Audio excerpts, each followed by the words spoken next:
पढ़ने के बाद बच्चे समझदार हो जाते हैं। आप टीचरों को देखिएगा तो अजीब लगेगा, कौन कोनों को हाई खराब होगा, नहीं जलनखोर टाइप का, बड़ा हमको अजीब लगता है ये सब चीज देख के। क्यों किसी को बोलना भाई, सबका अपना अपना योगदान होता है। राम सेतु बन रहा था तो गिलहरियों का भी योगदान था। दुनिया में हर किसी का योगदान है।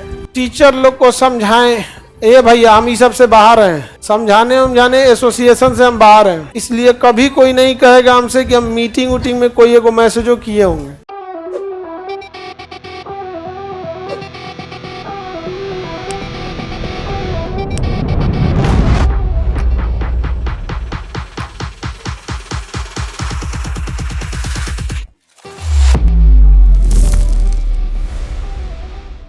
कि एजुकेशन होने के बाद बच्चे समझदार हो जाते हैं, टीचर नहीं। पढ़ने के बाद बच्चे समझदार हो जाते हैं। आप टीचरों को देखिएगा तो अजीब लगेगा, कौन कोनों को हाई खराब होगा, नहीं जलनखोर टाइप का, तो बड़ा हमको अजीब लगता है ये सब चीज देख के। क्यों किसी को बोलना भाई, सबका अपना अपना योगदान होता है। राम सेतु बन रहा था तो गिलहरियों का भी योगदान था।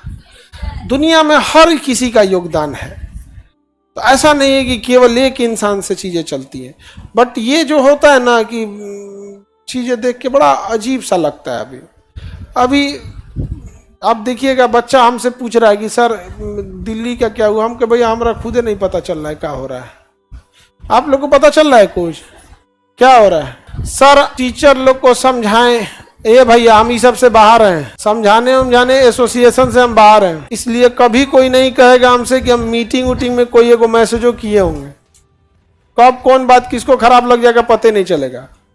इसलिए भाई आप लोग जो कहना है कहिए, हमारा समर्थन है विद्यार्थियों के लिए, हमेशा हमारा समर्थन है विद्यार्थियों के लिए। बोलना है तो बोलिए, चेयरमैन को खींच के लाइए, नहीं तो चेयरमैन को बिहार दौरा पे भेजिए। एक बार बोध गया आए दर्शन करने, बस एक बार आ जाए। अबू सलापुर हाट में काहे बुला रही, बेचारा जाइयो नहीं पाएगा। एक बार अगर चेयरमैन आ जाए। अब सबसे दुर्भाग्यपूर्ण जानते हो क्या बात है कि बच्चों को ये सवाल उठाना पड़ रहा है, जो एजेंसी में बैठे अध्यक्ष और उनकी जो एग्जाम कंट्रोलर एजेंसीज हैं उन सबको नहीं दिखाई दे रहा है। मतलब अब बच्चे बताएंगे कि धांधली हो रही है। इससे बड़ा दुर्भाग्य क्या ही हो सकता है, आप बताओ।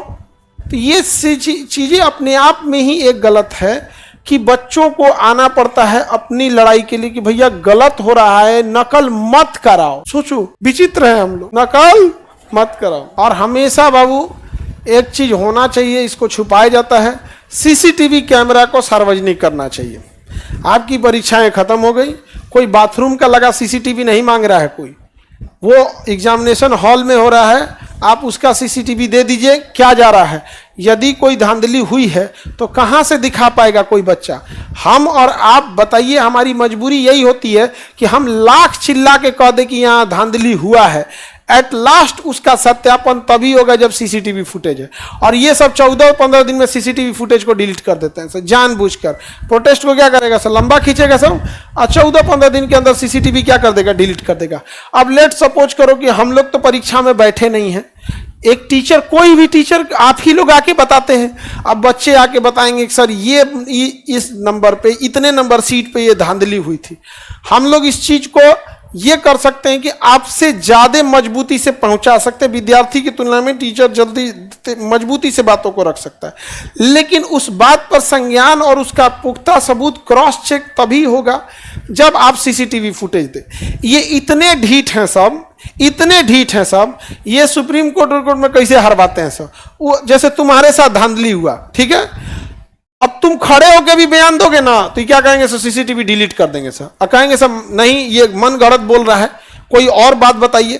तो कोर्ट भी कहता है कि भाई हम एक ही आदमी की बात कैसे सुन ले, मान के चले हकीकत बात है कि उसका तो कोई क्रॉस चेक करने के लिए दीजिए, तो आप कहेंगे सीसीटीवी, तो सर वो तो 14 दिन में डिलीट कर, और कोई प्रूफ लो, कहानी खत्म।